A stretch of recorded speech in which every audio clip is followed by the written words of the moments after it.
Hi, my name's Vashan, I'm Stephanie.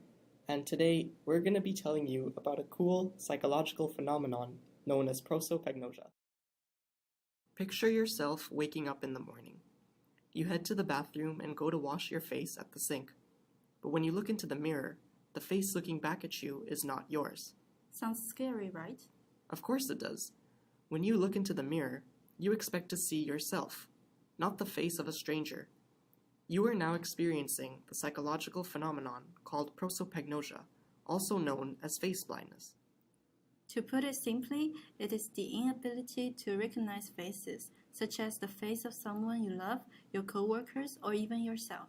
Some people may have prosopagnosia since birth, while others acquire it by damaging an area of their brain called temporal lobe.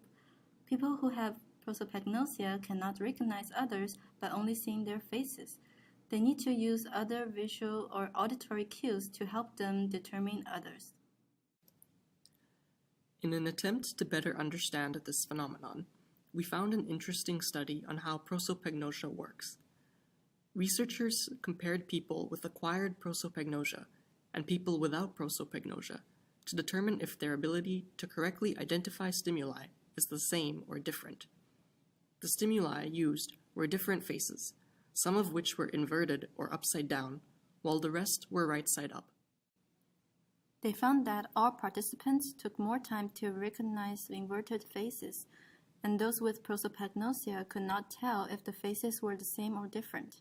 The findings showed that those with prosopagnosia's ability to perceive faces were severely impaired. This is to be expected. However, their body perception was still normal. Prosopagnosia has also been featured in films. Here's the trailer of the movie called Faces in the Crowd.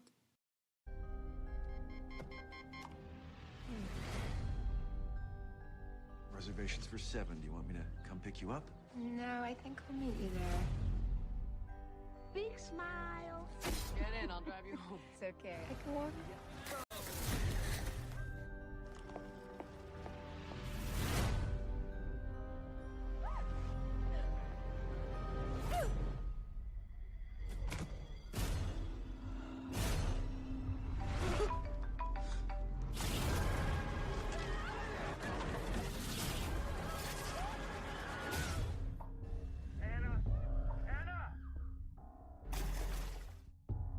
Can you hear me?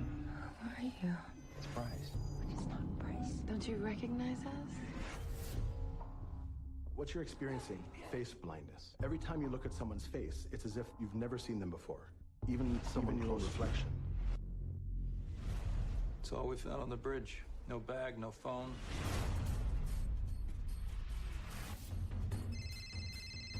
You really look drop dead gorgeous tonight, Anna. He's here with me right now.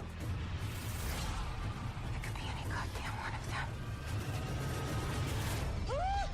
Don't you recognize me anymore? Just another face. The guy's a freaking ghost. Is the only one who's seen him, and she can't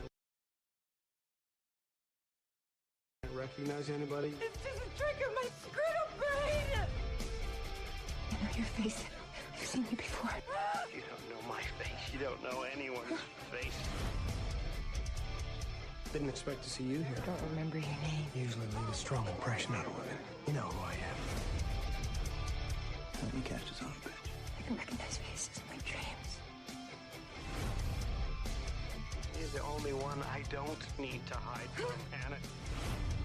You saw me doing those things. The only one that can stop me, so make an effort!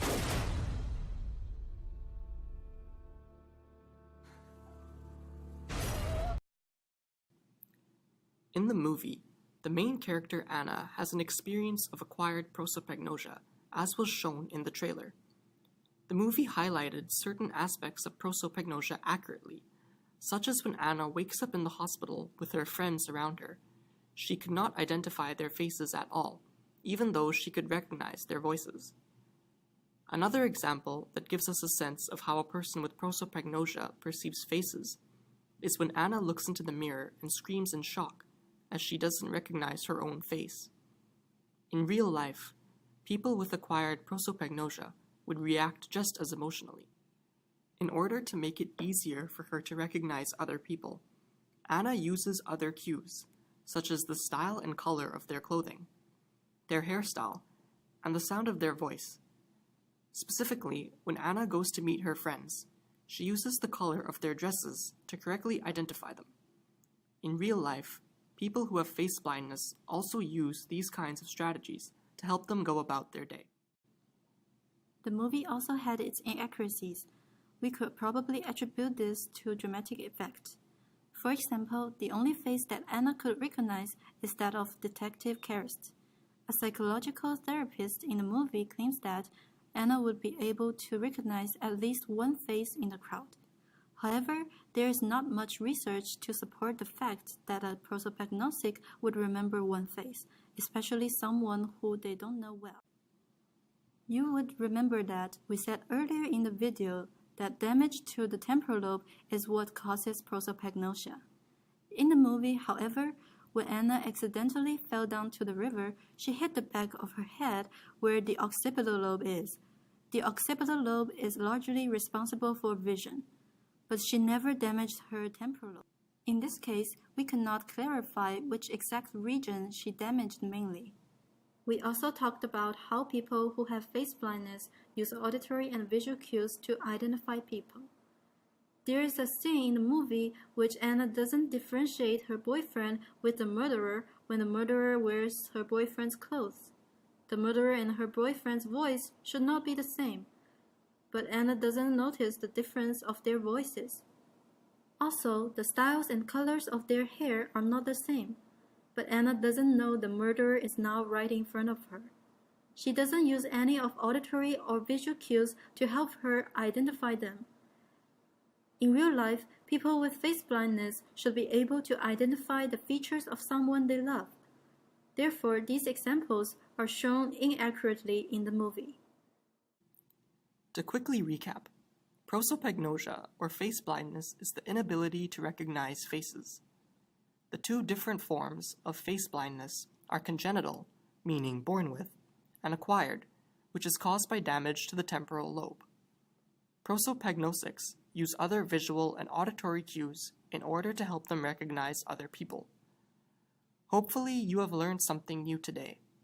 Thank you for watching, and don't forget to check out the movie Faces in the